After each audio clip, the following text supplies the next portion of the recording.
Hello and welcome to On the Cube Leadership Podcast. Leaders versus the next generation. There's always this battle of the rising generation that are meant to be taking over from us, but also the next generation. We're meant to be leaving it better for them. And like, what are we? Is it the leader's responsibility? What's wrong? There always seems to be this clash of the next generation just wants to do it differently and knock the previous generation off their perch, so to speak. And like the previous generation is usually trying to hold on too tightly for too long and wondering when is the trying to hold on to the power for too long and maybe missing the right time to pass the baton, so to speak. And that's probably one of our biggest challenges in leadership is it the leader or is it the next generation? Like what is the time and how should those two, let's call them generations, how should they interact? How should we as leaders best interact with the next generation to make sure that we are actually being leaders, make sure that we are leaving it better and making sure that we're handing the baton on at the right time? And so, as we do always, we're going to look at a few things that are happening in the news right now and using them as metaphors to see what we can do or what we can learn as leaders to be better at raising up the next generation. Part of our motto here at OnPurposeCUBED is to raise up the next generation of leaders to learn, live, and lead on purpose. Because it's our responsibility. If you're not raising people up as a leader, you're not really leading. And so let's look at a couple of these things that are happening to see how we can learn to be better leaders, but also learn to better raise up the next generation. And maybe if you are the next generation, hopefully there's some things that you'll be able to learn because we'll address that as well. Because you know what? We've both got responsibilities from both sides. So before we get into it, welcome Dr. Rod St. Hill, the business pastor. Are you sitting in heaven right now? Oh, we've got Dr. Rod is muted. Let's unmute Dr. Rod. There we go. Give us again, Dr. Rod. Hang on. Where are we? I don't know. No, Dr. Rod, you are muted. I cannot hear you. So that's okay. Technical glitches. Just make sure it's not my end. No, it's not my end. But Dr. Rod is, as while he's trying to figure that out and trying to figure out his audio. We were just talking just before, so I don't know why that's happening. But these things happen. He is currently in Seattle. Or just outside of Seattle in the United States. And so he's sitting, hopefully the lighting will change a little bit. He's getting really, let's say he's basked in the glory right now of God. There we go. I can hear you now, Dr. Excellent. Rod. I heard a That's switch. Much better. Something happened. Welcome, Dr. Rod. It's great to be with you, Craig, even though we might have had a few little technical hitches. You mentioned a little earlier that it looks as if I'm in heaven. Well, I'm almost in heaven. There's no doubt about that. It's really beautiful here at Lake Stevens, just outside of Seattle in Washington State. That's great. That's great. Well, thank you for taking the time. I know you're spending time with family. You're visiting. You're visiting from Australia, catching up with your family, which you haven't seen for a couple of years. And so, thank you for investing your time away from your valuable time with family. Today, we're going to be talking and looking at leaders versus the next generation. We're going to be talking about Trump or DeSantis. We're getting in the presidential race. We're going to be looking at Gen Z and what are they doing for the next, are they really ready to take over and what are we doing for them? Talking about the child-free movement, this new movement of people that just don't want to have kids for a number of different reasons. We'll get into that, as well as we are taking a look at Memorial Day, and we'll get into that with Dr. Rod a little bit later. And what a great and former Navy SEAL Jocko Willink has to say about raising up the next generation. Specifically talking about Memorial Day, and I know that Dr. Rod has just been away celebrating that as well. So let's get into the first one. We spoke about it a few months ago, and well, it's happening. We thought, would this actually happen? Would DeSantis actually run? He's governor of Florida. Will he run for president? Well, yes. The answer is yes. He announced it on Twitter the other day, and well, he's now going up. So now it is Trump versus DeSantis. And so looking at our presidential fight, this Trump versus DeSantis, it's like Trump is you could argue the previous generation, and DeSantis is the next generation. And looking at this interaction between them and how they're handling it, are they handling it right? Is this the best way to approach being the next generation, or being the previous generation, or being the leader versus the next generation? There's a couple of things I just want to talk about through this. So obviously there were some technical glitches. He launched it on Twitter, snubbing, I suppose, the traditional media. They say that there was like a 25-minute delay because of glitches. But Florida Governor DeSantis on Wednesday announced on Twitter's audio platform that he is entering the Republican presidential primary, setting up a clash with the current GOP frontrunner, former President Donald Trump. He says, "I'm running for president of the United States to lead our great America comeback." I wonder if that's actually going to be his actual, campaign slogan. It's not a bad slogan, a bit of a comeback. He said during an event with Twitter owner Elon Musk and tech investors David Sachs.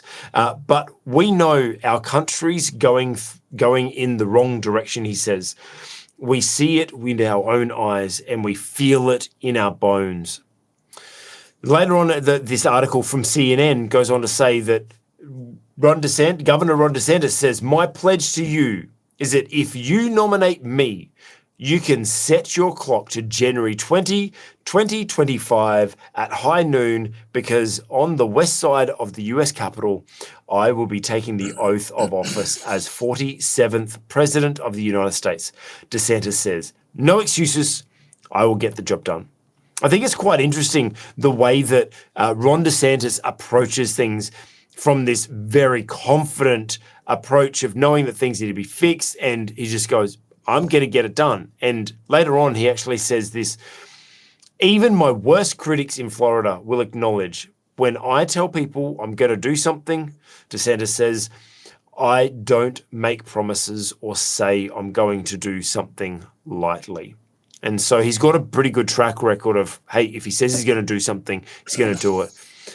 Which I think is quite interesting, and we'll get to that in a bit. But I just want to, kind of address this, the botched technical glitches and everything like that enable the left and the Democrats to just absolutely smash him, and especially then Trump, which the previous generation said this. Ron DeSantis' botched campaign announcement is another example of why he's not ready for the job. The stakes are too high, and the fight to save America is too critical to gamble on a first-timer who is clearly not ready for prime time. This is a spokeswoman from Trump, the Trump camp. And then Trump said, his collar, it's too big. Really? But then later he said, wow, that DeSantis Twitter launch is a disaster. His whole campaign will be a disaster. Watch, he said. Now, another thing that I do want to actually share is DeSantis was actually interviewed by Ben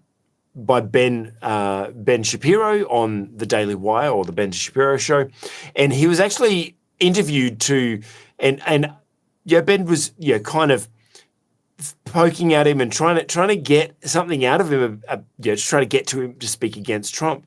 And I felt that it was quite interesting the way that DeSantis actually responded to criticisms and things like that. He still had a lot of respect.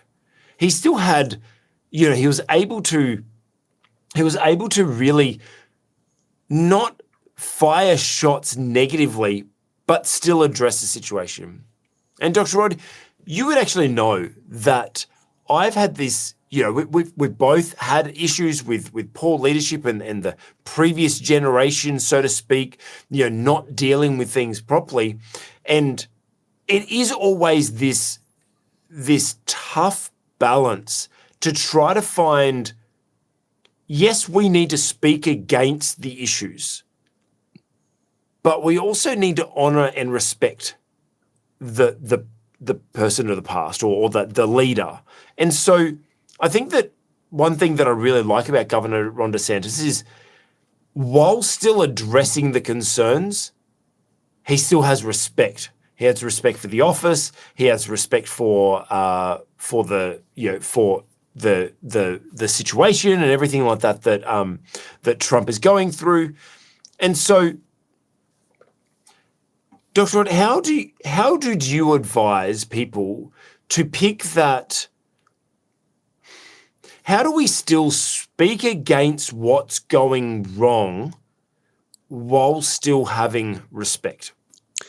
Look, I think the best way is to focus on ideas and issues rather than persons and their personalities. And I think Ron DeSantis does this very, very well indeed. Although, look, Donald Trump was quite reserved. I mean, he didn't really let loose all barrels at one time, which is a little different to the past in the case of both the Republican Party and the Democrats. Usually these sort of skirmishes leave people quite bloodied, metaphorically. Yeah. And so far we haven't really seen very much of that at all on the side of the Republicans. And with the Democrats, I don't suppose there will be anybody who will oppose Joe Biden. I don't know what will happen there. But look, I think Ron DeSantis is someone who makes quite a good role model because of his very strong emphasis on issues rather than on tearing down people. Now, look, he has made some quite strong comments against Joe Biden. He's made quite strong comments against people involved in gender reassignment surgery. I think I heard him say explicitly they should be in jail. So, I mean, even that, though, is not really attacking the people. He's looking at behaviour and saying this behaviour is unacceptable in the kind of America that he wants to lead. So, look, I think he's quite a good role model. I've been watching him now for a couple of years, and look, he has very, very sensible responses to policy questions. That doesn't necessarily mean that everyone will agree with him on every policy, but I find he has very well stated, clear policy in many, many different areas, and that's quite refreshing. Yeah, that's good. What I find, you're in this kind of, you're caught in the middle because, like we've said previously on this podcast, Trump has kind of turned over a bit of a new leaf recently. He's kind of, the way he's been approaching things seems to be a little bit more mature and not as like you say, personal attacky as he normally is. And so we're kind of caught between this whole former President Trump who did some great things, has some opportunity to be able to do some more great things, but also kind of like this next generation of like, do we still stick with the old and go, well, Trump maybe still has some more things to do, or do we step aside for what is new? And kind of, I know I don't want you to talk about predictions and anything like that, and whether you think which one you think. I'm kind of more talking about this metaphorically, but this is quite interesting that Ron DeSantis. I mean, imagine if Ron DeSantis and Trump weren't fighting against each other. Imagine if they were to join forces. That would have just been such a more powerful. Now, who knows what conversations went along in the background and everything like that. But rather than the next generation coming and trying to knock off the previous generation, what if they were able to work together to be able to get to a point where they're able to work together and then pass on the baton when that time comes? Yes, look, I think this is a really interesting question. And the political arena at this time is a difficult one to predict. But one potential outcome, of course, is that Donald Trump would go on to win the nomination, and Ron DeSantis would be named as his vice president. Yeah. And then a little later on, Ron DeSantis would have the opportunity to become president. And look, this is not unusual, actually. And so I wouldn't be at all surprised if that's what happens. Look, I think one of the things... Just on that point of look, if that happens, great. But what about in the meantime of all this kind of... Now, obviously, Ron DeSantis is not, taking shots directly at Trump. There's some sly comments, but nothing direct. But Trump has been running a bit of a smear, not a traditional smear campaign, but he has been quite negative towards DeSantis and what he's doing and trying to tear him down. How does that then affect, you as a leader trying to defend your position and then eventually partnering with that person? Oh, look, it's part of the game. Yeah. If you just go back a few years to what happened between Obama and Hillary Clinton, that was really acrimonious, and she ended up being foreign secretary. Was it foreign secretary, whatever you call that position in the United States. So look, this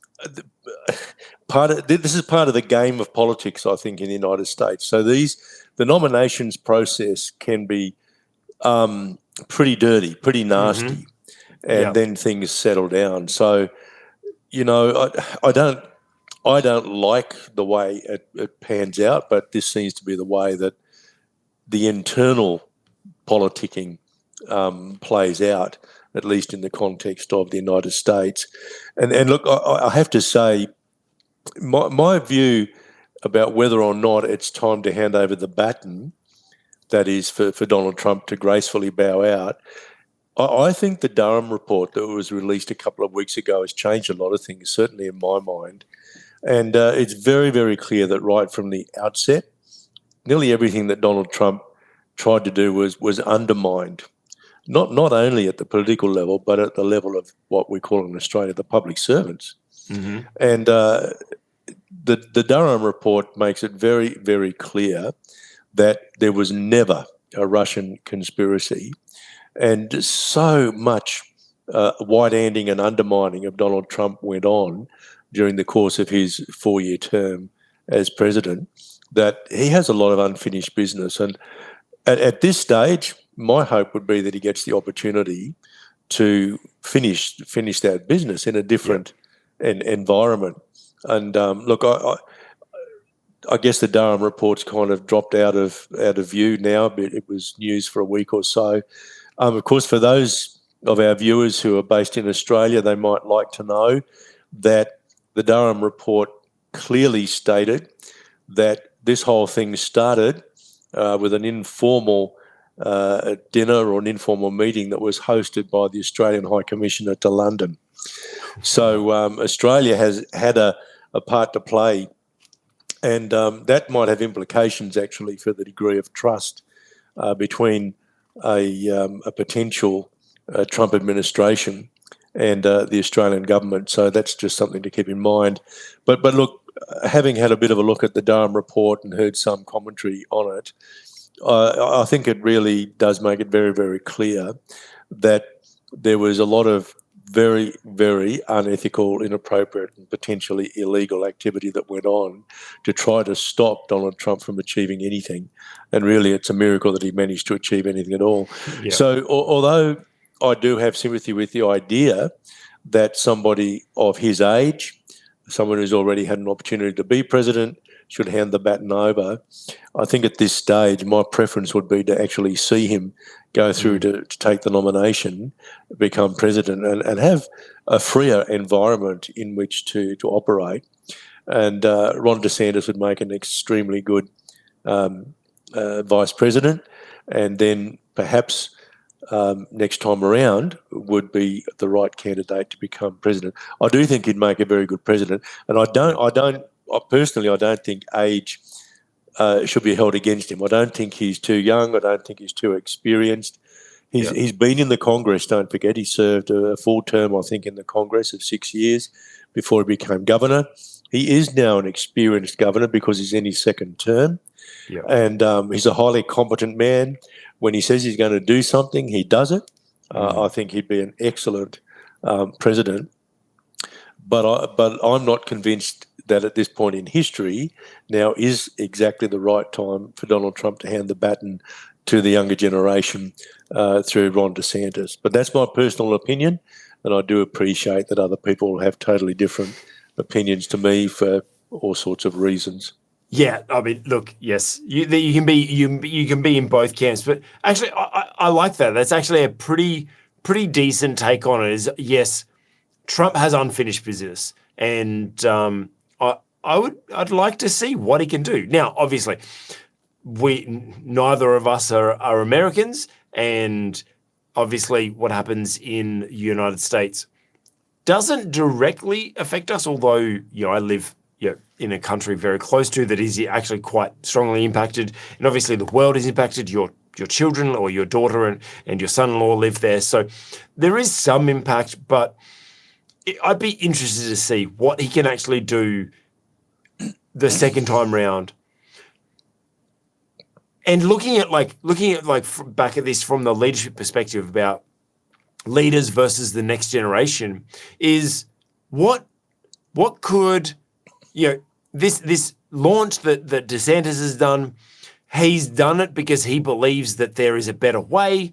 But maybe if Trump believes that he's still got unfinished business, hopefully they can have an ongoing, how do I say, hopefully they can build along the way and not tear each other down too much and just look at that bigger picture. I think as we as leaders need to look at that as hey, maybe the leader that we're serving under, maybe not doing things the most ideal way. Maybe they've got some flaws, like Trump, got a couple of flaws, right?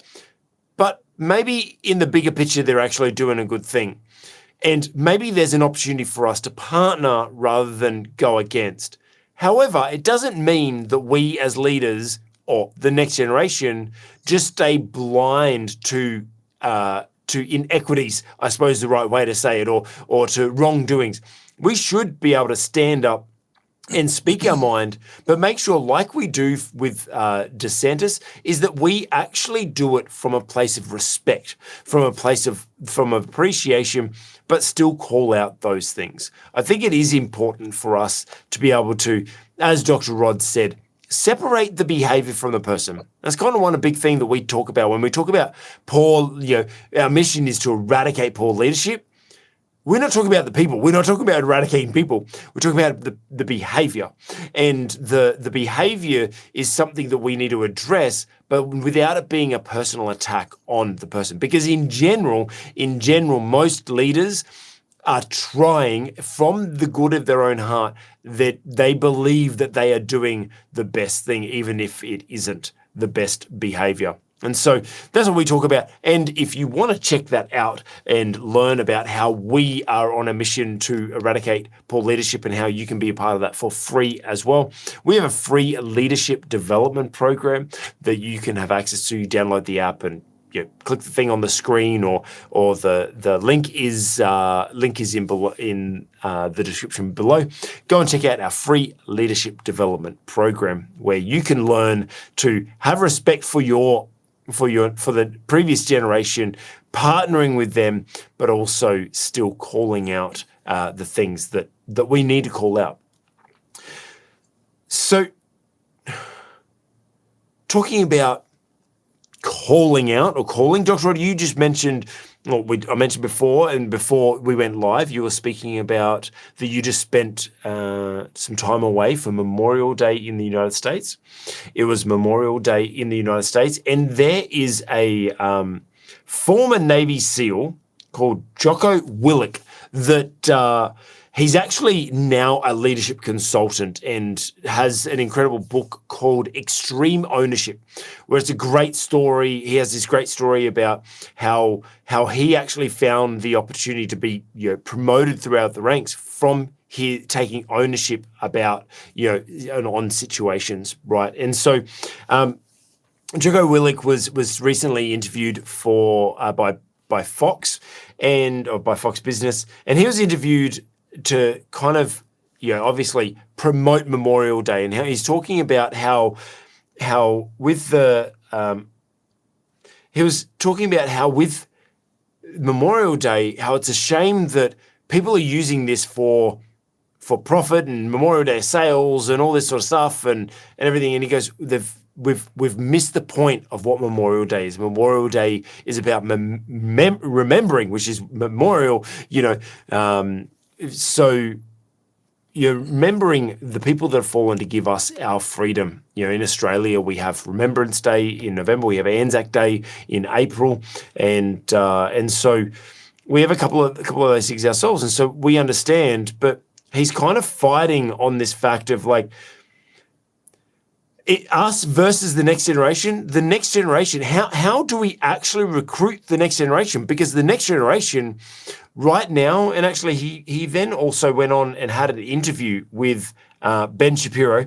Yes, another one, Ben Shapiro. I do watch a fair bit of Ben Shapiro, so I get a lot on there. But Jocko was interviewed on there, and they were talking about the challenges of the actual recruitment in the armed forces, that nowadays the armed forces are struggling to recruit. And he was talking about Memorial Day and how it's kind of like this same blend is the next generation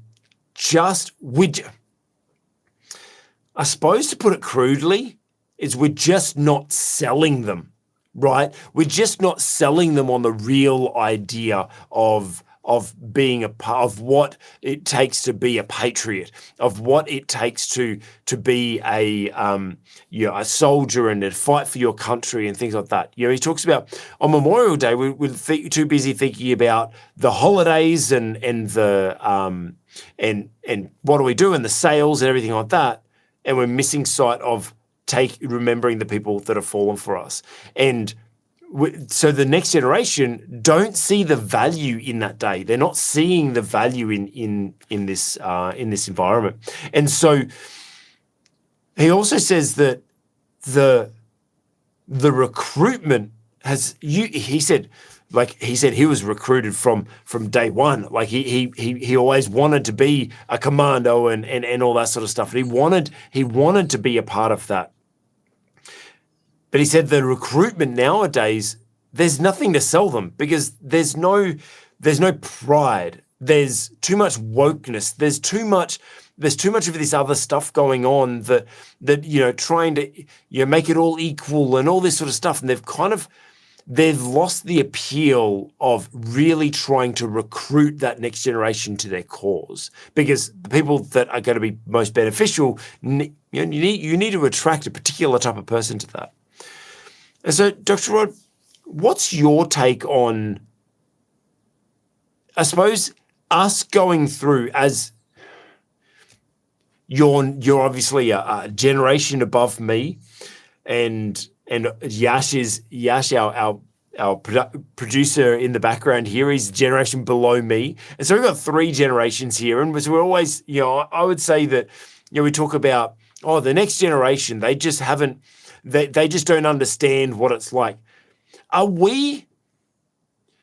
Is it just over time? Are we just placing less value on values, I suppose. Are we over time just losing sight of what's actually really important, or are people just stuck in tradition and losing sight of what's actually relevant and real right now? I don't know. Like, what is it? Just the opinion that the next generation and every generation's always said that, or are we just progressively getting worse over time?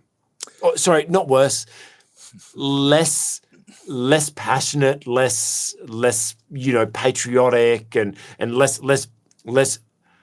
placing less importance on values. Well, yes, but I think we've got there by an indirect route. Mm-hmm. And being a pastor, of course, I interpret much of what goes on in the world through a biblical perspective. And if you go back to the laws of the Sabbath day, that's the seventh day of the week, the Sabbath year, the year of Jubilee, which happened in the 50th year, that is the year after 7 years of Jubilee. One of the main purposes of that law was to get us to withdraw from commerce, to build relationship, to reflect on how God has featured in our history. And I think one of the things that's happened over the last few generations, actually, probably beginning around about the middle of the 20th century, is that the interests of business have become paramount. And we see business pushing to use every special day as an opportunity to convince us that we should be spending more, we should be engaging more in the commercial world rather than withdrawing from commerce and taking time to reflect, to build relationships, to think about the role of God in our lives, in our nations. Yeah.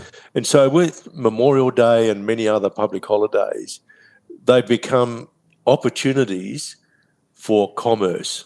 And gradually, I think we've relegated reflection as something which is unimportant. It's unimportant to business, of course, because it's not directly generating revenue. Yeah. And I think there is a role for government here to declare that businesses won't open. Now, in my home state of Queensland in Australia, and this is pretty much the same right around the nation, it's illegal to open most businesses on our Anzac Day until midday. And that gives everybody a clear opportunity to go to an Anzac Day service. They start at dawn, and there's usually one at about 9 a.m. in the morning. And businesses are free to open after midday. Some essential services like petrol stations and so on are open in the morning. But look, we've got to counter this desire by business to colonise everything we do. Yeah. And as I said, if you go back to the Old Testament law about the Sabbath day, the Sabbath year, and the year of Jubilee, one of the most important purposes of each of those celebratory times was withdrawal from the world of commerce and an opportunity to build relationships and to reflect. And look, I think what Jocko Willink has done is heroic. Good on him. You might say, oh, well, he's wealthy enough to be able to do it. Yes, I guess that's true. But I think he's offering us a kind of leadership that we're not really seeing from big business. Yes. Big business wants to open, and they want to convince us that we should be parting with more and more of our hard-earned income. Yeah. And we often spend it on things we don't really need, you know? Yeah. So, look, I say good on him. I think it's a wonderful thing that he's done. And as far as I can see, he's not really trying to say that government should mandate this. He's saying this should be a transaction of the heart. Yes, an individual thing. Exactly. Mm-hmm. Yeah. Let us as business owners close our business, put a sign on the door that says we're closed because we want to take time out to remember And Well, I mean, you said, oh, you know what, maybe he's wealthy enough to be able to get away with that. It's like, well, actually, you know what? Places like Chick-fil-A, they've proven that they can close down for their beliefs and whatever, you know, and still be profitable.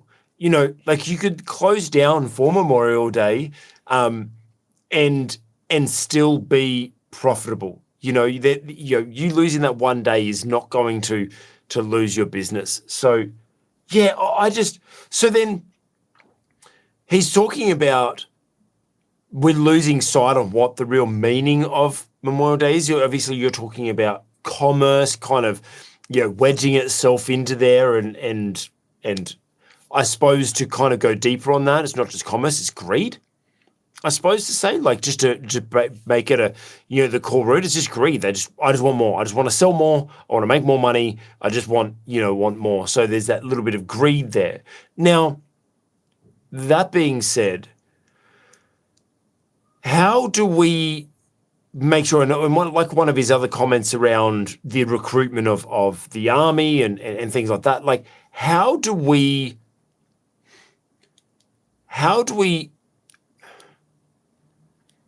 attract, or how do we make it appealing to the next generation that are obviously maybe that one step removed? Like, you know, your generation, most of you, your fathers fought in a war, right? So you're directly, you know, aligned with it.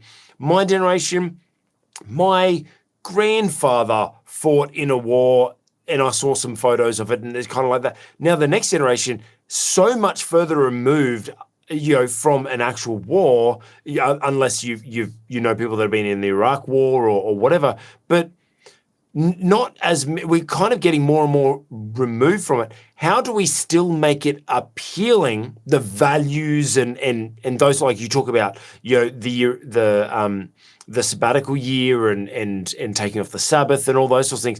You know, we're talking 2,000 years later. We now, or even more, you know, actually, yeah, we're talking now 4,000 to 6,000 years later since all of the year of Jubilee and all that sort of stuff was introduced. How do we still make it appealing to the next generation? I wish I knew, because if I did, I wouldn't be sitting here talking to you. I'd be making millions of dollars a year as a consultant to armed forces around the world. Yes. But look, I'm going to say something which will undoubtedly excite some people, and I'm sure we'll get plenty of negative comment. Trigger if you warning. Go back over the history of warfare, it's men fighting to protect their women folk and their children, to protect their heritage, and to protect their freedom. I'm not opposed to women having some roles in the armed forces, but I actually think that we would attract more people into the armed forces if it became more traditional, not more progressive. Holding on to traditional values. Absolutely. Yeah. Absolutely. So, yeah, okay. So I suppose, how do we attract, and this is, okay, now going out to pastors, ministry leaders, business leaders, political leaders, you know, any type of leader that is watching this is always asking, how do I attract more people to follow me, whether that be employees, clients, congregation in a church? Like, how do I engage that next generation? How do I attract them? I suppose what we're saying here, Dr. Rod, is that, well, you've got to hold on to traditional values, which is actually a stark contrast to what we're actually seeing. We're seeing that most people, to try to grow something big and try to attract people, they've got to do something cutting edge. They've got to try to, you know, go against the grain, so to speak, and break the mold. But I suppose you can still, you buck trends, you can still do something new, you can still, you know, like, you can still do that with still holding on to traditional values. Traditional values doesn't mean you have to always do something the exact same way forever. It just means the value of that thing. I mean, Dr. Rod, you mentioned the Sabbath, right? That I was raised Seventh-day Adventist, and I was raised the seventh day. Saturday is the only day, sunset to sunset, like that's it. And for years, I grew up just knowing that was the Sabbath, right? That's when it's the holy time. Then obviously I had my time, let's say, gathering a great testimony of how good God's grace is away from church. And then now that I'm back into relationship with God, what I've found is I keep a Sabbath, but I hold on to the traditional value of it, which is around rest, which is around putting God first, which is, I hold that value rather than the religion of it. And so there are ways that you can buck trends while still holding on to traditional values. And I actually think as soon as you said that, Dr. Rob, about holding on to traditional values, I don't know whether it was on split screen to both of us, and my eyes lit up because I'm like, that's right. Going back on to looking at the armed forces and what's happening in the United States, it's quite obvious that they've just lost sight of traditional values, and they're pushing all this woke agenda, which is all, woke is pretty much, you got to wake up and just move on from old traditional things, and you got to, everything's new, and they've made this big push. The armed forces have made this, woke agenda and everything like that. That is literally, we're seeing an entire nation lose sight of their traditional values. I'm not talking about my traditional values. I'm like their traditional values as a nation, as what their founding fathers said. These are our core values that we build our country on and build our society upon. And I suppose this is actually the perfect example of why we're losing the next generation. If you want to appeal to the next generation, it's our responsibility to make it attractive to them. How do we make it attractive? Not by breaking it and doing something fantastical or whatever. No. Make sure you keep true to what your traditional values are. I'm not talking about the ways you do it, but the traditional values of why you do what you do. When we keep a hold of that, then we will attract the right people. Then we'll attract the next generation, the right people that are going to want to take on the baton from us, carry on the torch, rather than trying to snuff out the torch and try to take over. They'll carry it on rather than trying to take over. If we hold on to traditional values, that was beautiful, Doctor. I actually feel like that's a very insightful take on why how we best attract people. Now, still talking about leaders versus the next generation, I want to kind of shift focus just a little bit, and talk more about how we as leaders should best treat the next generation. Like we spoke about, Trump and DeSantis clashing against each other. We spoke about Memorial Day, how they're just losing sight. And so we're doing something wrong because we're just not attracting them. But how do we best treat the next generation? And I'm going to go to a very, very, very unlikely source, and that is Bert Kreischer. Dr. Rod, I just got to ask you, before this, had you ever heard of Bert Kreischer? Short answer, no. Okay, great.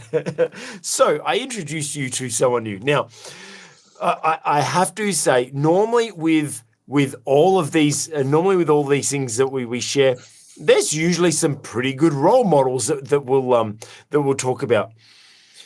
I'm not promoting Bert Kreischer as a great leadership role model. There's a lot of things he does that I do not necessarily agree with. However, actually, it's interesting.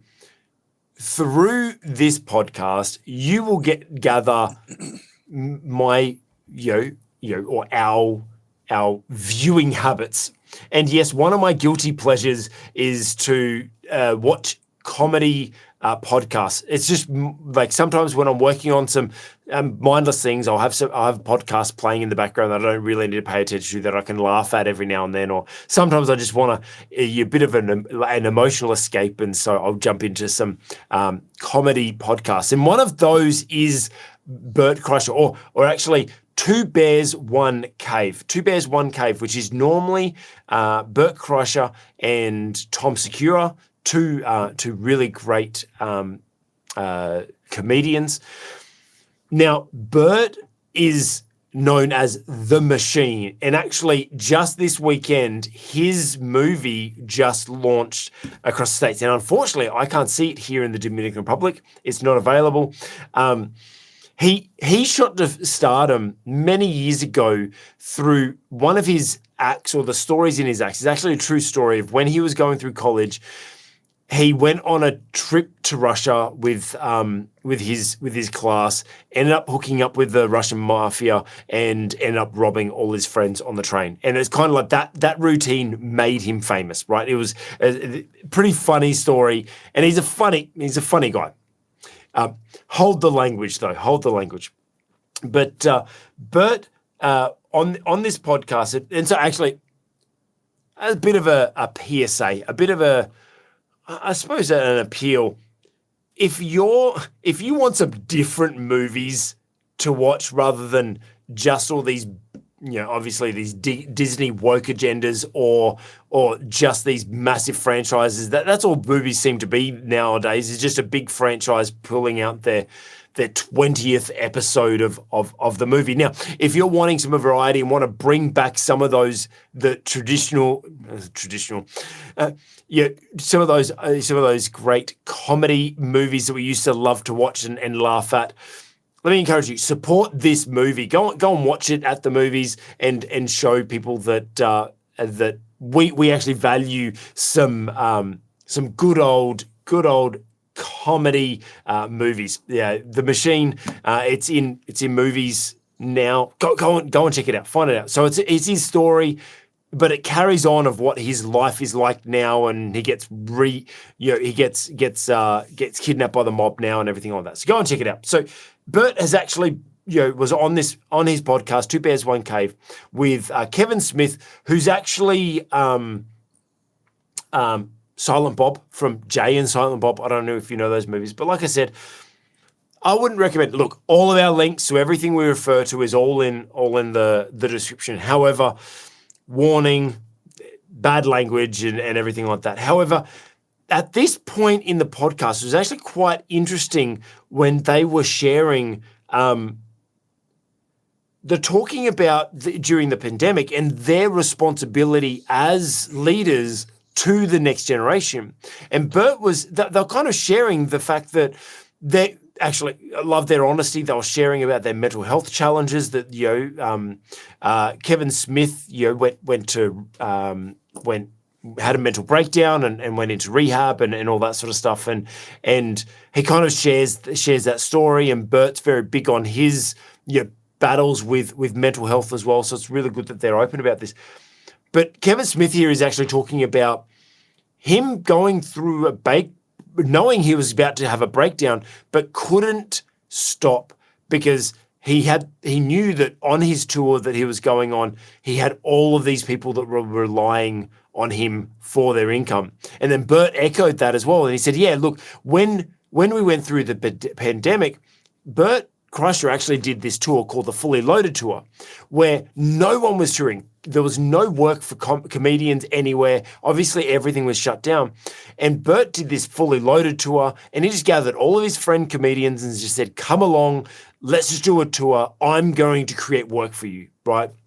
And so he talks about that he has this responsibility of no, there's all these people that they make their living from me. And he said, it's not like they're like, oh, Bert's my meal ticket. No, genuine people, like the bus drivers, the truck drivers, the lighting experts, the sound engineers, the everything like that. And he talks about when they were in when they were on tour, he said he'd have these big, burly, muscular guys come up with like almost tears in their eyes going, "Thank you. You're actually keeping me working. Like you're helping me pay my rent. You're helping me pay my mortgage because you're doing work." And I think it's really interesting this approach that most leaders we kind of forget that, or we kind of think that next generation, they're there for us. You know, these people that are following us, I'm doing this great thing, and these people are helping me do my thing. Where Bert and Kevin Smith actually had this shift of perspective of like, actually, no, we do this thing because we care about the people that rely on us, and that they understood the responsibility of that the followers, they rely on us. And so, Dr. Rod, I think it's interesting, that shift in perspective, that like I've got these people that rely on me and I want to do right by them. I want to keep touring. I want to keep food on their table, because I mean, both of these guys had so much money that they didn't need to. They could have just stopped, but they felt this responsibility to the people that they lead, or that next generation. How do we, because you and I both know that especially in ministry, leaders tend to have this idea of, well, I have this great idea, I have this great vision from God, I'm charging towards it, and anyone else is here to help me fulfill my vision. How do we shift that perspective from they're here to help me, shift it back to, well, how can I support them? Oh, easy. If you're a pastor, go and talk to some kingdom business people, because they do this every day. Yeah, and they're motivated to do it. Look, quite honestly, it's a wonderful privilege, of course, to be in business and to be able to provide an income for other people, even in a small business, to provide income for a few people. Theologically, of course, it's God who is ultimately our provider. We just need to be careful that we don't run our business down because we feel that we've got a personal responsibility to make sure that these other people have income. Yes. But look, that aside, I don't think that's at issue here at all. I think these guys have shown a real heart for the welfare of others. And look, I looked at that YouTube video, and every second or third word, was the old F-bomb, and I thought, well, there'd be a lot of people I wouldn't want to see this particular YouTube clip. But, there's this expression, their heart's in the right place. And look, even people who don't have a particularly Christian outlook on life do engage in business in a way which is highly consistent with the Word of God. One of the primary purposes of business is to provide people with opportunities for employment. We're not all created to be entrepreneurs. We're not all the kinds of people who can develop new ideas and go into new markets and find capital and so on and so forth. And that's just as well, because entrepreneurs as a whole, they're not that good as workers. So, we need all kinds in this world. And listen, I would say too, just in relation to COVID, with all of the lockdowns and so on, honestly, people in the media and the arts, they were savagely hit by the lockdowns, because their opportunities to earn income virtually disappeared altogether. Someone running a small restaurant, for example, they were able to survive by offering a takeaway or takeout service. But for many people, particularly those in the performing arts, their opportunities to earn income dried up altogether, and they became, destitute, really. They just had no way. So what these guys did, I think, is very noble, and I think they should be applauded for it. For those who do have entrepreneurial giftings, even if it is given expression through the arts and entertainment area, think about how important your success is to all of those who actually depend on your success for their sustenance. So I say more power to them, good on them. And of course, many of those people whose incomes were sustained through that tour were of the next generation. Yes. And so they were able to see a really good example of humanity at work. I like that. A good example of humanity. I like that take. And it's interesting when we look at people that are forging a way. Especially people that are entrepreneurial, I kind of like when you talk about the forging in new markets and things like that, creating jobs and stuff. That was one big thing that really struck me when I first moved to the Dominican Republic here. And obviously their welfare system is non-existent. And the classes, there's a massive gap in the classes. There's big, like, just their minimum wage is like $300 US a month. I think they've just recently put up with like minimum wage. That's what a lot of people live on. And part of, as soon as I came here, my heart went out. I'm like, I've got to build my business so I can build offices here. I can employ staff here, so I can try to bring some work and outsourcing. Like I have team in India, but what if I have team here in the Dominican Republic as well that I outsource those services to? And so that's where my mind went to, not because I need to build my business, but I was like, I want to help these people in the best way that I know that we. Okay, we kind of bagged on commerce a little bit earlier, but now's our time to promote commerce and just go, look, by business, that's how economies grow. Through business, that's how communities grow. That's how real support is provided. And so I think that as entrepreneurs, don't have that God complex. That's a really good point you made, Dr. Rod. Is like, we aren't the provider. Like, I'm not the one that's going to provide them. God's given me the skills and the opportunity to be able to bring some knowledge and experience and be able to expand our business here. But it's God that pays the bills. It's God that's providing. I'm just doing the work. I'm just being obedient to what God's calling me to, and hopefully having that impact along the way. But I think that's really important, Dr. Red, as you said, is like we don't have a God complex. But as I find it really interesting that contrast you made between business and ministry. That business leaders, we tend to get this. We tend to understand that we are providing incomes for people, and we're providing living for those people. But why is it that in ministry that we tend to have that? Why have we got it twisted? Why have we got it the other way around? Well, partly because our education as ministers and pastors doesn't touch on these issues at all. I mean, I think it would be a good thing if every Bible college degree included something on business and human resources management in it. And of course, I spend a lot of my time talking about the whole idea that God has a particular purpose for business in the kingdom, and it really complements what goes on in the church. Yeah. So you mentioned earlier about a pastor. Obviously, the one you had in mind was that archetypical charismatic pastor who gets a wonderful vision and shares that vision, and then has an expectation, which in many cases is quite unreasonable, that people are going to fall into line and support it. Pastors with a vision need to be a little bit entrepreneurial and go and find the people who will support them.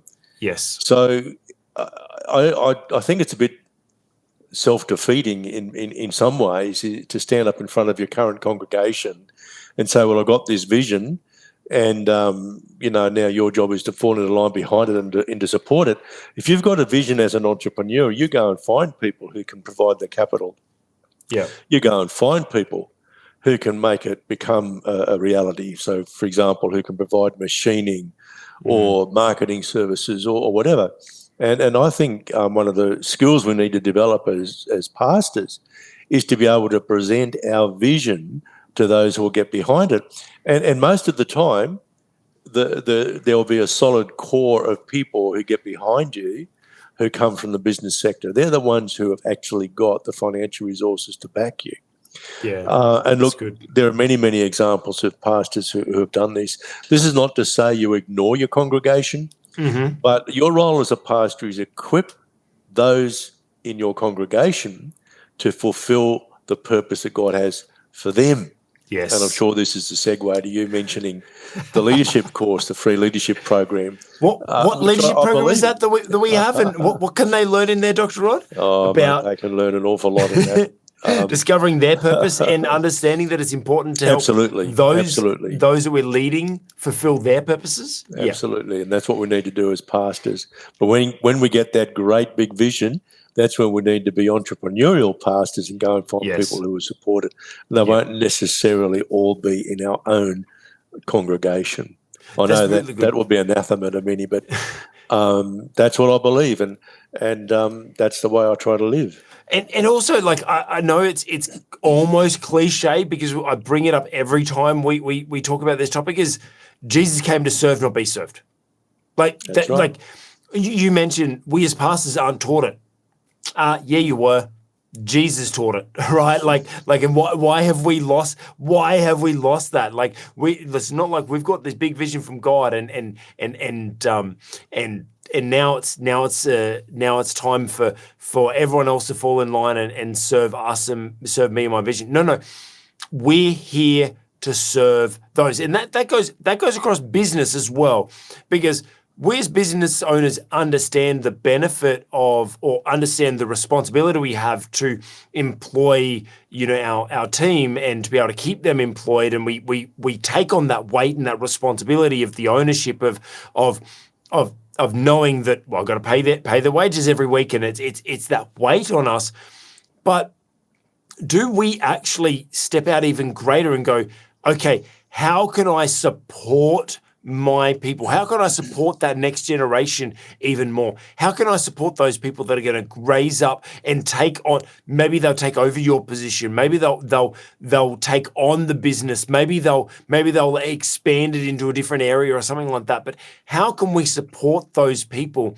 And that's probably the biggest metaphor or lesson I believe that we can take from the machine, Bert Kreischer, in what he was talking about with his team, is like, he understood the importance of, I've got to go out and do something because I am supporting people. It's my responsibility to grow something because I've got people relying on me. What if we took that attitude towards the people that we're leading? Like, I've got to do this for them. Like, I'm here to serve them and help them fulfill their vision, help them fulfill their purpose, help them fulfill their financial needs and everything like that through what I'm doing. What if we took that responsibility, that it's our responsibility to support our team, not their responsibility to support us? Imagine the shift we could see in our worlds. And talking about a shift, talk about the shift of the next generation. Next generation, there is a big shift. And I want to talk about Tim Pool, a political commentator, or let's say a social commentator. He has a podcast called Timcast IRL. One of the other podcasts that I tend to watch, and he brought up this post that was actually quite interesting, and I loved his take on it. This post was someone reacting. It's actually quite interesting. Now this is quite meta. This is a video of Dr. Rod and myself reacting to Tim Pool's video where he reacts to someone else, the Isabella Brown, reacting to another video, right? So it's quite meta. So just follow along. Let's talk about that last video where it was just a female comedian that was just joking about, the difference between Gen Z's and and her generation, and she was kind of joking around about the fact that they can't read cursive and they don't know how to read a map and all this sort of stuff. They're joking about all these things and talking about, they're trying to take over the world, but all we need to do is just put our plans down in cursive writing and use a paper map, and they won't be able to, we'll be able to easily take it back over. Now, Gen Z's cop it. Gen Zs definitely really cop a negative stereotype, I suppose you could say, or a negative approach. But I actually really like Tim Pool's approach to this, because he was saying, okay, so maybe they're not prepared. But whose fault is that? Gen Z are not ready to take over the world. But that's on us, because it's our responsibility to prepare the next generation. If Gen Zs are that bad, that's on us. That's our responsibility that we haven't done enough to be able to prepare them. Dr. Rod, how do we, I love this take of Tim Pool, of taking that ownership, actually going back to our earlier topic where we were talking about Jocko Willink and his book of extreme ownership, where he talks about whatever problem there is, we need to take ownership about it. So I love this take that we have to take responsibility. If Gen Z are not prepared, that's on us. So how do we prepare the next generation? Oh, well, first of all, we don't teach them to do things they don't need to do, like reading cursive. Or paper They don't maps. need it anymore. They don't need it anymore. In the same way that there's no point in me trying to teach my granddaughters how to change a tyre. They'll never have to change a tyre in their entire lives, I don't think. Mm-hmm. And it would probably be dangerous for them even to try, because they'll be pulling over to the side of the road and there'll be traffic whizzing past at 110 kilometres per hour or 65 or 70 miles per hour, depending on where you live. So actually, there's a lot of things they don't need to know because they don't need to know. I do think, however, where we have fallen down is the older generation. I don't think we've really passed down strong family values to our children, and I don't think we've had enough courage to correct wrong thinking. And so we've now got Generation Z and the generation after them, which I think is called Next Gen. They're growing up extremely confused about most of the matters pertaining to life. I think that's a great shame. And I do think that our generation, my generation, the generation after me, I'm a baby boomer. And then after that came Generation Y, wasn't it? Generation Y. Generation X. No, it was Generation X, I think. Then you've got it up there. And then you got Generation Y, which is millennials. And look, we just haven't been careful enough to pass on strong traditional family values. So, with the waning of religious practice, for example, people have begun to lose a sense of identity. So someone like me, I went to Sunday school as a child. I've been familiar with Christian rituals associated with various denominations. And, of course, I'm a pastor now and I've been active as a Christian for many, many years. I understand that my identity is wrapped up with my relationship with Jesus Christ. And so I have purpose because God has given me purpose. Among other things, I'm here to bring a bit of heaven to earth. And that gives me purpose. That's a good reason to wake up every morning and be enthusiastic about the day ahead. But a lot of young people today have no idea who they are. They don't have a sense of identity. And sadly, those of us in the older generations are placing ideas about self-worth and value and identity into very young children's head. They're questioning identity. So, for example, they're questioning sexual identity, and children in preschool are being confronted with this. And I think that does great damage to them. And we are responsible for these things. And thankfully, at least here in the United States, there's a little bit of a backlash to that. We've seen that in Target stores just in the last few weeks, actually.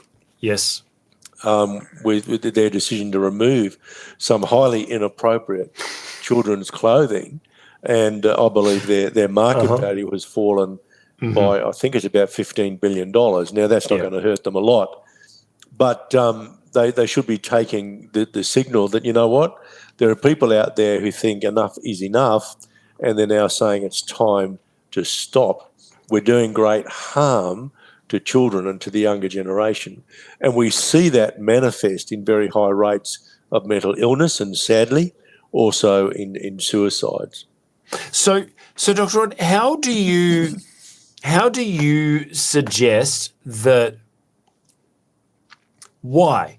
First of all, why? I think it's important for us to understand why to be able to address a problem. Why do you think it is that, I'm going to point my finger at you, baby boomers, didn't pass it? Like it goes back to my earlier statement where we were talking about the Memorial Day and stuff. It just seems that generation to generation, it just gets watered down and diluted just a little bit more and a little bit more and a little bit more. Why is that? Look, it's hard to know, but my hunch is that as parents, we outsourced too much. We outsourced too much to the education system, to the medical system. We sent our kids off to organised sports and all kinds of things. And so we actually shifted most of the experience that happened within the context of the family out into the marketplace. And I've always been a very strong advocate of sending children to a Christian school, to having children with you in church every Sunday, and reinforcing Christian worldview in the home. Yeah. And I actually think parents in my generation thought, well, if we send our kids to a Christian school, that's, we're doing our job, and didn't try too hard in the context of the home environment. And I think that our society as a whole outsourced parenting, particularly to educators, which is wrong. And I think educators often have too much influence over our children now, particularly in the area of morality and the values. Look, I think we've got to bring it all back into the home very strongly. Yes. And my advice to young people is, once you've sorted out who you are, be strong and courageous in your identity, and make sure that identity is maintained strongly in the home. Don't outsource these things. Just don't outsource them. That's good. Don't get so busy at work that you don't spend time with your children. Look, when my daughters went through university, I used to sit with them as they wrote their assignments, and we would discuss the literature that they were reading. And we'd always discuss it in the context of Christian worldview. Yeah. Now, I wasn't urging my children to, as it were, take on their lecturers. I wanted them to get their degrees because I felt God had a purpose behind those degrees. But my children knew what worldview positions were taken both by their own teachers at university, and by the authors of the books and the literature that they were reading. And we reinforced Christian worldview strongly in the home as well. Both my wife and I did that. We did our best to live as Christians. We used to sit and watch television programs with our children, and if something inappropriate occurred, we'd discuss it with them. If an inappropriate advertisement was shown, we'd discuss that with them as well. So we lived with our children. And I think I'll jump on that point. I think that's actually a really good point, because most people would, if they saw something inappropriate or heard something, they quickly just turn it off and not discuss it. But I think that, like, the point that you made is, like, we would discuss it, because that's we can't just make something taboo, because then that becomes a little bit attractive, and what's there's this allure to the unknown. Whereas I think that's quite wise, and obviously this is why I love you and have you in my life, and as my pastor and director of our company, and one of the directors on our board, because you have so much wisdom. And I just love that take. Is like, we wouldn't just, if we saw something inappropriate, we wouldn't just shut it off. We would discuss it. And would you do that even while they were at a really young age? You'd still discuss it with them? Yes. Yeah? This started when they were, Oh, well, basically from the time that they could talk. Yeah.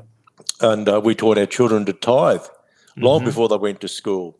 Yeah. And I've often said to people, never, ever, ever despise, the pennies that some young child puts in the offering, because their parents might be teaching them to tithe from a very small allowance. We did that with our children. Our children are wonderfully generous adults today, at least in part because we taught them how to tithe when they were 2 or 3 years of age. And we made sure that they physically put their tithe in the offering as it went around in our church. If I can give you just one little anecdote, one of our daughters came home from school one day and had a bit of an argument, and she disagreed with me. She said, "Why can't I do that? It's my life. I can do what I like with it." She was about 5 years old, and obviously she'd heard this at school. And I sat her down and I explained to her, well, actually, you know what? It's not your life. It's God's life. You can't do what you like with your life. What you do has to be pleasing to God. And she was about 5 years of age at that point. She may have been a little older. And you know what? She's never uttered those words again. And now she's nearing 40 years of age. Wow. Never uttered those words again.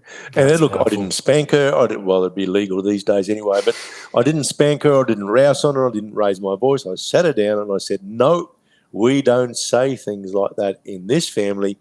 And the reason is, and I explained the reason to her. And, I think there are a lot of adults who need to learn that lesson as well. It's not your life. You can't do with it you can do what you want with it if you want, but it's not your life. Yeah. You were bought with a price. You were bought with a price. It's God's life, and God wants to pour blessing into the life that He has for you. But listen, we've got. Don't contract that out to the education system or to organise sports or anything like that. You take responsibility for that as a parent, and I think that's where we fell down badly as baby boomers. And I think we were probably the first generation ever that, for whatever reason, decided we wanted to be friends with our children.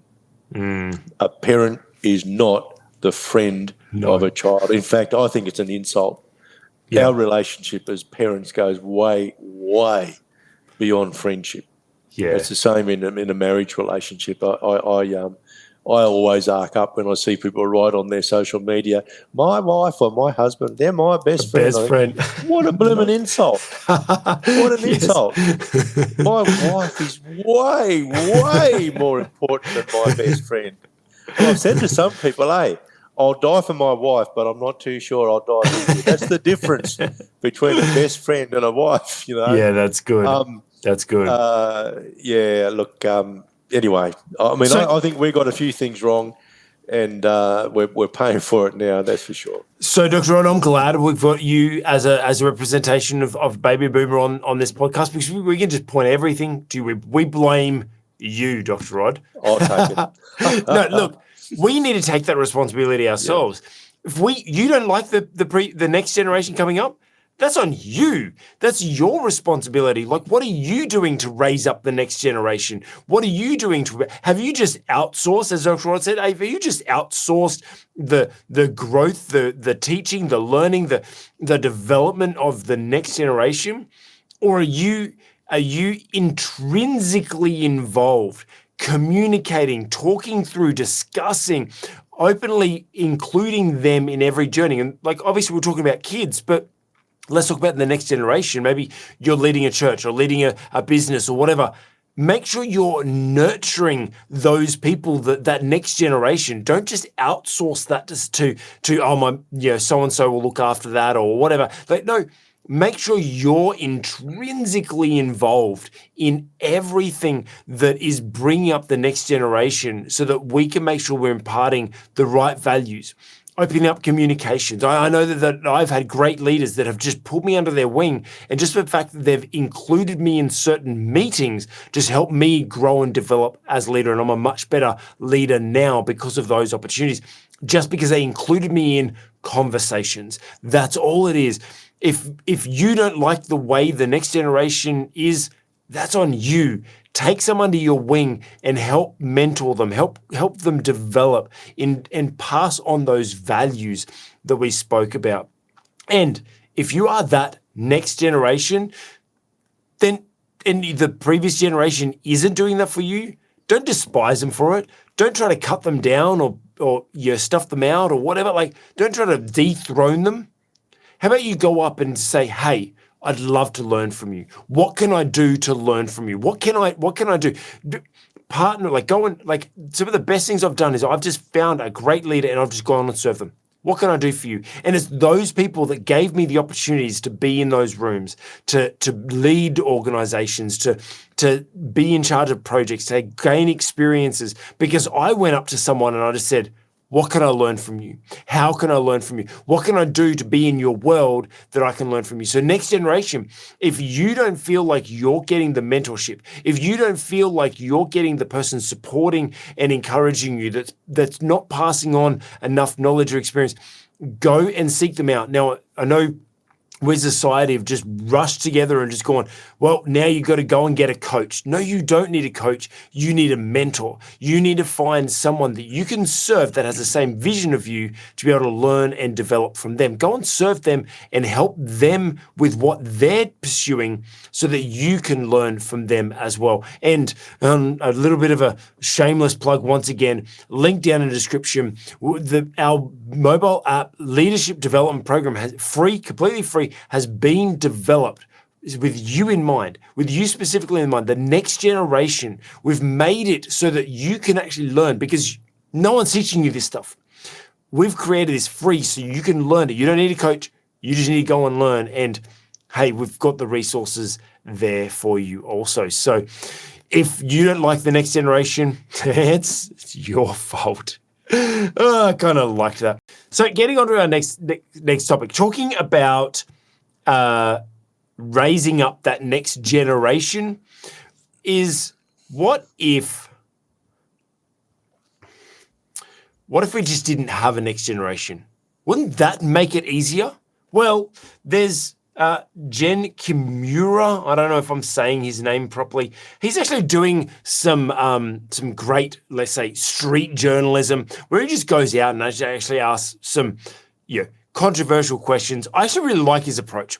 He actually has a really good approach to asking some controversial things where he just goes out just to ask questions and gathers some pretty interesting responses. Now, what he's talking about here is this movement called the Childfree movement. And it's interesting, these people that he interviews, all these people, like, they're saying, oh, no, I don't want to have kids. I want to go out on the weekends, or this world sucks, so I wouldn't want to bring children into this world and everything like that. And so it's really interesting that this child-free movement is really gaining traction. And it's actually really interesting that, we've got, rather than being an overpopulation, there's been a population bust, right? Really, like it's let's say it's a depression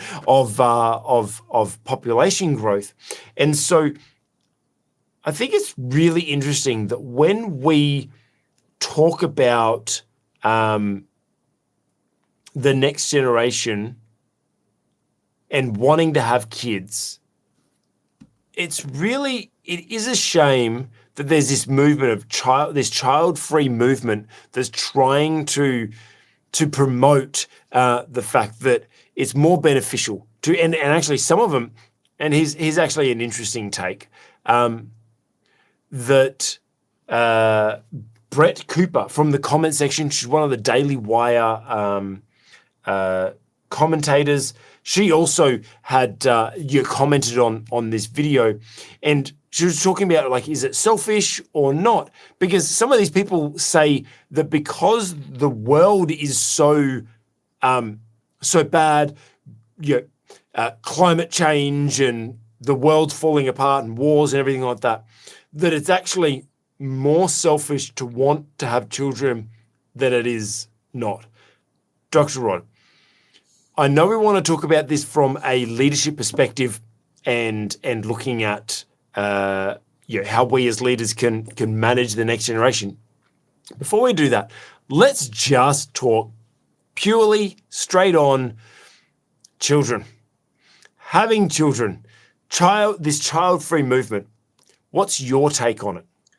Well, it worries me a lot that there should be a movement. It doesn't worry me a lot that some people decide not to have children, excuse me, because there are many, many reasons for that. So, I wouldn't want any individual couple who, for whatever reason, made the decision not to have children to feel that I'm criticising them. I'm not. And people who know me know that we have members of our own family who have made such a decision. Yeah. However, when it comes to there being a movement that is an organised or there's some level of organisation of this and it's promoted, then I think a problem arises. Now, in all practical terms, of course, an implosion rather than an explosion of population will lead to poverty. Yeah. One of the most important economic resources that we have is actually people. Yes. And the notion that we can't feed everybody on the planet it's just absolute arrant nonsense. There is plenty of food to go around. The problem isn't food production. The problem is politics. It's almost always politics.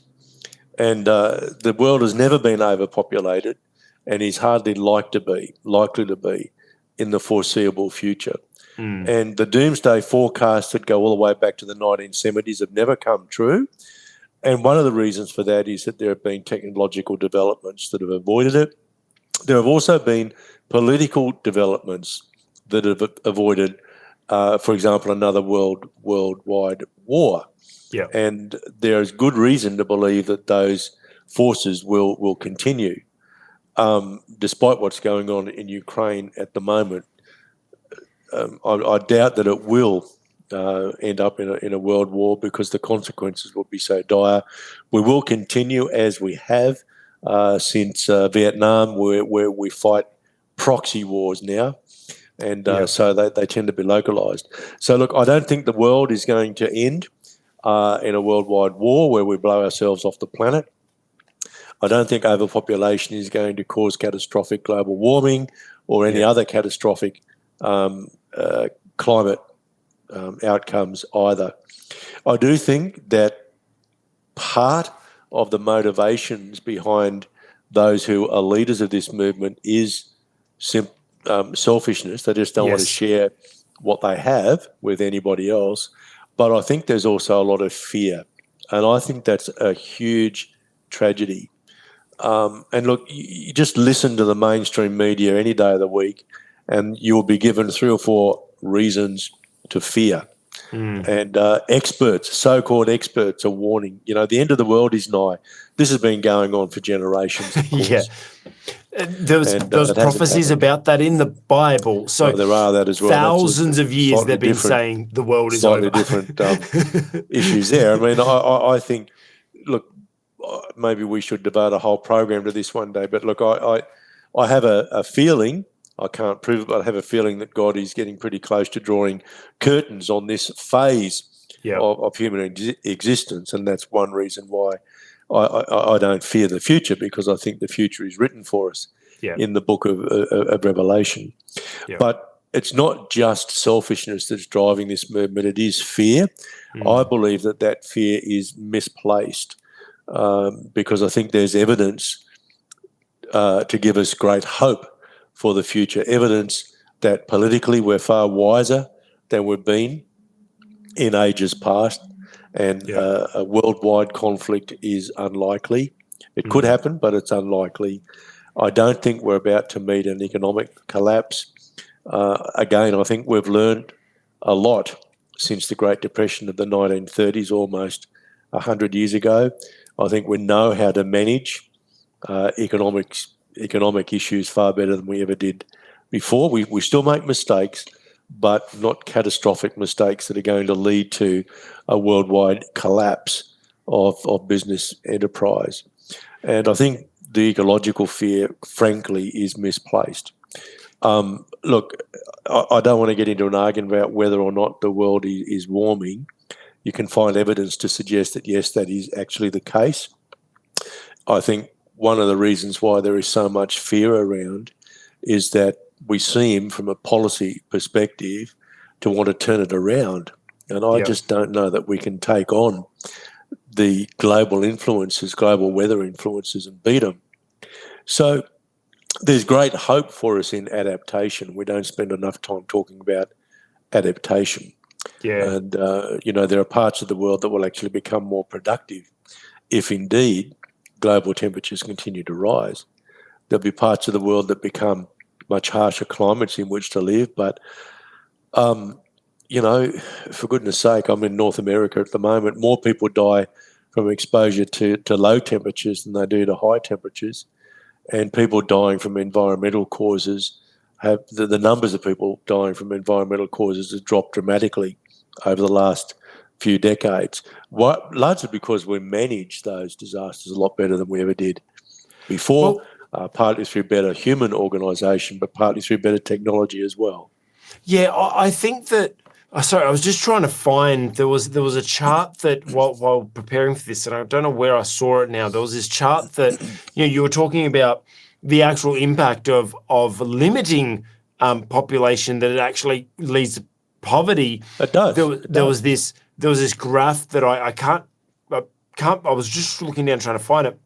There's a graph of China, right, over the different generations of how many people were in young, middle, and old age, kind of groups, and it showed it over, I think, 3 or 4 generations or whatever. And you could see it was a pyramid which was healthy, right? The pyramid is healthy because you got the young people underneath and that are obviously supporting the elderly up above. But you actually saw this graph. Yeah, that's it, Yash. I think that's the one. Do you see this graph over time? Not have, not be.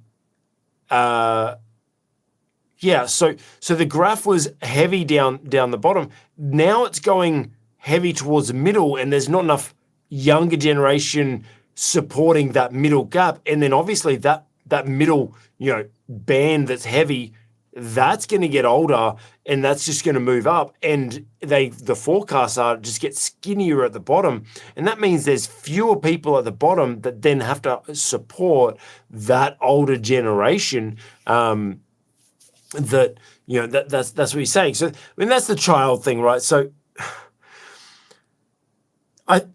one resounding thing that I did get from this was selfishness.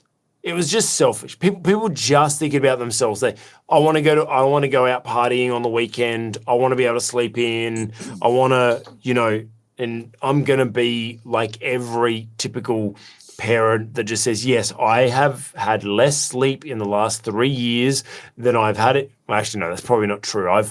I've pushed my body pretty hard at both work, and I partied hard and everything like that. So I've had lack of sleep over time, but I've had more joy over the last 3 years, with my son than I have at any party, at any social event, and ever sleeping in, right? So, but there is this selfishness. But let's look at us as leaders. One thing I actually want to talk about here is us going for free of the next generation. I feel like us as leaders take that approach sometimes to our problems of followers, right? That, the old saying of, business would be great if you didn't have to deal with customers. Do you mean like that sort of thing? Or church would be amazing if you didn't have to deal with a congregation. Those sorts of statements. They're jokes, but people actually truly believe that rhetoric. And do we want to really get rid of that next generation? Is that the solution? You don't like it, so just get rid of it? Do you just want it all for yourself? Well, number one, that's not leadership. And number two, then there's no one to carry on the torch. There's no one to pass the baton to. There's no one. I want to see what I build. I want my son to take on, and I want him to take on that journey and build from that and kind of stand on my shoulders and build something better rather than me keeping it all to myself. There's a gentleman that I'll consider him a friend. I'm close to here. He's reasonably wealthy, but he's childless, and he's in his 60s, in his late 60s. And we talk regularly, and he's always just talking about, well, I don't know. I don't have anyone to leave my money to. I'm gonna die, and it's all just gonna go to waste. And it's interesting. He loves his let's call it single life that he's living, but in those moments that he's, how would I say, you can tell that he gets the sense there's something missing. He knows there's something missing that he needs to, he's missing that something to pass on. Now we're talking about money, but there's also this sense we need to be able to, we spoke about it previously, we need to pass on to the next generation. We need to pass on our knowledge, our experience, finances, everything like that to the next generation. And if there's no next generation there, well, number one, you're not leading anyone. And number two, you're toiling in vain. So, Dr. Rod, how do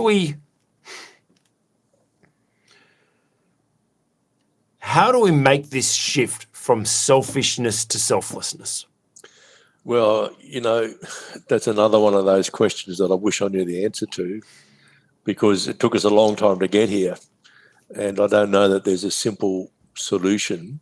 I do know this, though, that in my role as a pastor, I need to be an advocate for family. Yeah. The promise that God made to Abraham was of future generations. And, of course, we are bearers of that promise too, because we've become Christians, and therefore we are now, as it were, eligible for participation in that Abrahamic blessing. Yeah. And part of the blessing, there is a blessing of prosperity, but a major part of that blessing was the blessing of future generations, the blessing of children. Go all the way back to Genesis chapter 1, you see that when God blessed humanity, part of that blessing was to fill the earth. Yeah. So our purpose as human beings is in part fulfilled through having children. And that's one of the reasons why it concerns me so much that so many people now seem to think it's a better idea not to have children at all.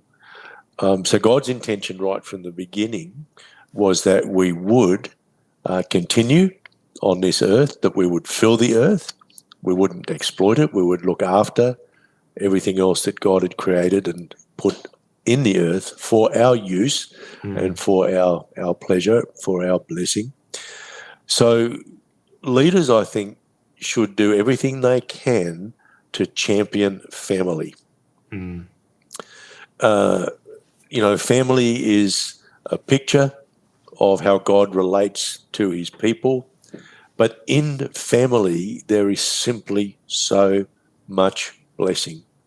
I know that because I've had the very great privilege of being a dad to two beautiful daughters. And my wife and I would have actually had more children, but I won't go into the details, but it was not really feasible for us to do so. Not for financial reasons or anything like that, but for other reasons entirely. We would certainly have had more children if we could have. The blessing of being a parent is just amazing. I thank God daily for my daughters. We always wanted more children, and when they were married, and they were married within weeks of each other as well, they were married, and I remember saying to my wife, Jeanette, well, you know what? We've got two sons as well now. And we've never thought of them as sons-in-law. They're our sons. they're equal in our hearts and our lives as our daughters are. Now, of course, we have two beautiful little granddaughters and another little granddaughter on the way, and it's an amazing, absolutely amazing blessing. And yes, there are times when I worry for them, particularly for the grandchildren. But, I made up my mind I wasn't going to allow worries about the future diminish my joy in the present. And I simply pray that my granddaughters will grow up in a demonstrably Christian home. They will go to a demonstrably Christian school, and they will attend a demonstrably Christian church. Bible. And when you say demonstrably, I'm going to emphasize, he's not saying demonic, demonstrably. Like that, as a family that demonstrates. Teach and live biblical principles. Not that's demonic. That's where it's at. Absolutely. Yeah, absolutely. Demonstrate. Yeah. Yes. Yep. Yes. We've got to be careful, I think, as pastors, not to just be motivators. That is an important thing. But we've got to make sure that the foundational truths that do go all the way back to the book of Genesis, those foundational truths about the very purpose for human beings, are strongly taught within our churches. Yeah, that's good. And like we talk about that generational blessing, and I, the beautiful song that Elevation Worship put out with Carrie Job and Cody Carnes called The Blessing. That's I'm just reminded of those words, because obviously let's talk about the Abrahamic blessing and about generational blessings and stuff like that. When that came out, my son was in the womb, and from the moment I heard that song, I have sung that song over my son every single day. Every single day, we go to bed, and now when we go to bed, he goes, "Blessing, blessing," and we sing it and we put it on, and it's what he goes to sleep with. It's beautiful to be able to bless that next generation. That's the whole point of what we want to do, and like. Yes, we've been speaking about family, but and children, but let's bring this back to leadership. And not that being a parent is not. Being a parent is the most important leadership role you can do by far. However, let's make this talk about practical leadership of in ministry or in business or whatever. If you're in leadership and hoping or wishing away that next generation, like this child-free movement is like, oh, well, my life will be better without them, and wishing that you are not doing that, wishing away that you want to keep it all to yourself, all the wealth, all the accolades, all the whatever it is that God's called you to build, and you think you can do it on your own without that next generation. I challenge you. Look at what the graphs, like we said in China, what those graphs look like when there's no generational wealth that's able to build up below us and be able to carry on the mantle. If you're a leader and you're not trying, actively seeking out and searching how you can help develop and grow more and more, let's call them children or followers or that next generation, then you're not leading. You're not leading. You're missing a great opportunity. So if you have been thinking, if you're called to something, you're building a business or whatever, and you're considering lately, like, oh, maybe I should do this all myself. It's just easier. I challenge you. Are you just like that child-free movement that's just being selfish and trying to make it easy and keep it all to yourself? Or do you want to gather together some people around you, the next generation that you can help? Like we've said, you help them develop their skill through knowledge and experience, or help support them through finances or whatever it is. Like, let's not be selfish. Let's not be selfish. Let's not be child-free or next generation free. Let's see how we can build the next generation. And that's once again with our leadership development app that I'm going to shamelessly plug again. Look, if you feel like you're the next generation, you want to be built up that's there for you for free. If you want to know how to better raise up the next generation, then that is there for you also. Click on that. Now, talking about the next generation and how we can best prepare the next generation. I'm going to end off with our leadership lessons from Luke, and want to just jump in and look at the last chapter of Luke, Luke 24, verse 36. Now, it's headed, Jesus appears to the disciples, and then I'm going to join the two and plus the Ascension, because I think that this is a good example of what we as leaders should be striving for when it's leaders versus the next generation. Because it's like, are they trying to knock us off? Are we trying to keep our power? Are we trying to maintain our position? Are we like that battle between us and the next generation? You know what? It's not just about that. Look at what Jesus did. So I'm obviously not going to read through the whole thing, but towards the end of Jesus appears, this passage, it goes on to talk about, well, you know what? I've prepared you. I already told you what was going to happen. The last 3 years or so that he'd been walking with them, he says, I prepared you. I've taught you. You know what to do. And it said, this is written, the Christ will suffer and rise from the dead on the third day, and the repentance and forgiveness of the sins will be preached in his name to all nations, beginning at Jerusalem. You are witnesses of these things. I'm going to send you what my Father has promised, but stay in the city until you've been clothed with power from high. And so how do we, what should we do with the next generation? Let's look at what Jesus did. He spent time with them. He loved them. He taught them. He corrected them. He sometimes had to wrap them over the knuckles, so to speak. But he taught them, prepared them, and at the end, he gave them power. He said, stay here and you will receive power. It's the power from the Holy Spirit. He says, you'll receive the power from my Father. And then obviously it goes on to the Ascension, and then while he was blessing them, because that's important. We've been talking about that blessing for us for the next generation. We need to bless that next generation. So while he was blessing them, he left them and was taken up into heaven. While he was blessing them, he left them. And so it's really important. We as leaders need to be prepared, need to prepare the next generation. We need to teach them. We need to mentor them, like we've been speaking about today. But then we need to release them. We need to impart our power, our authority to them and release them to do their thing. And then we need to step out of the way. Now, did Jesus leave and then that was it?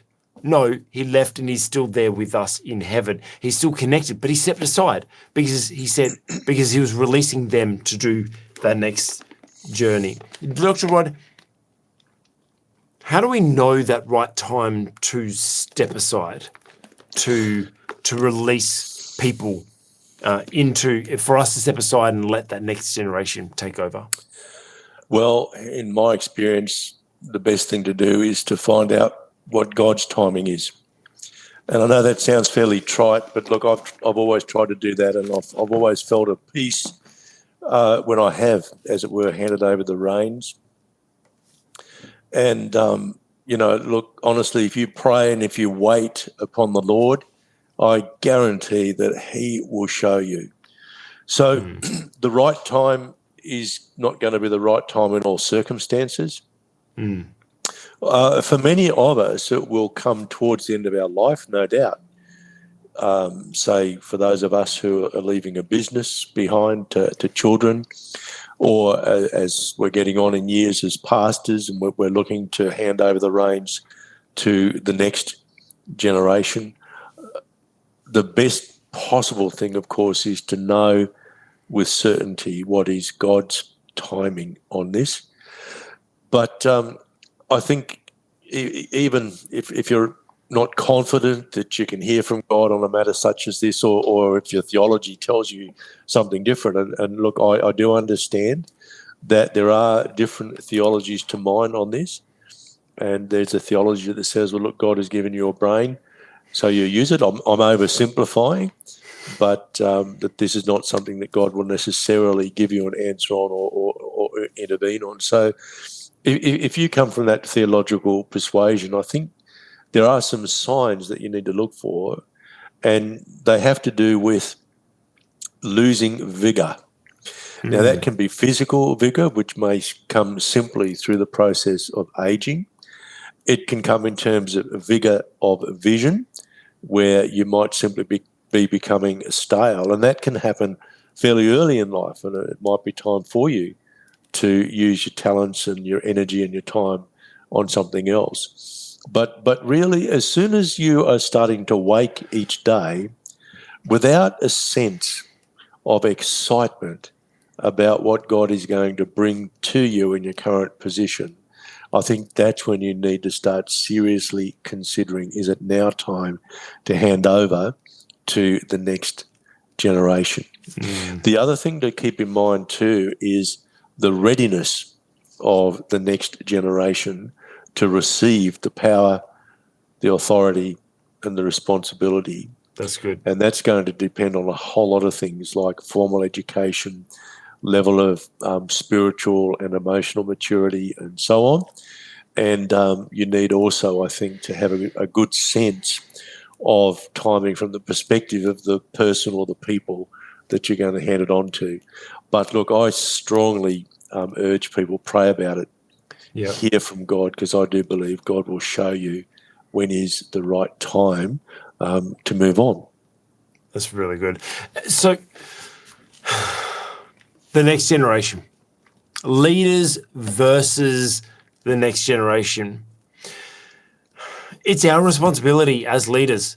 We have to mentor, lads, as Jesus demonstrated, mentor them over time, give them, share with them their over time, help them grow and develop. As Dr. Rod said, maybe they help them mature spiritually and mentally and emotionally.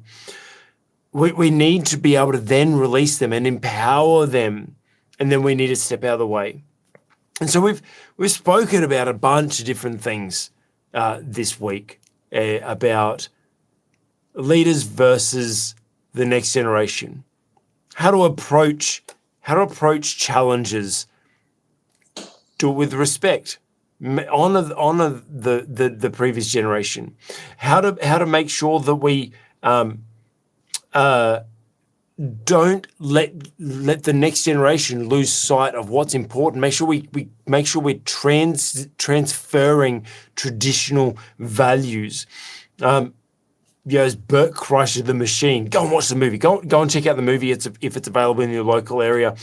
Support the next generation, because we're providing them with purpose. We're providing them with finance. We're providing them with a lifestyle. We're providing them, not us, God through us, but we need to take that responsibility as leaders.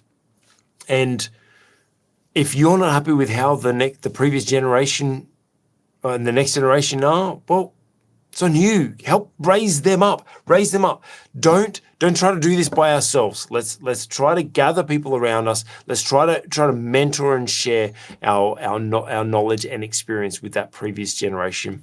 And as Jesus did, just mentor them, spend time with them, give them power at the right time, seek the Lord. When is the right time? I actually feel like that was beautiful, Dr. Rod, about the vigor.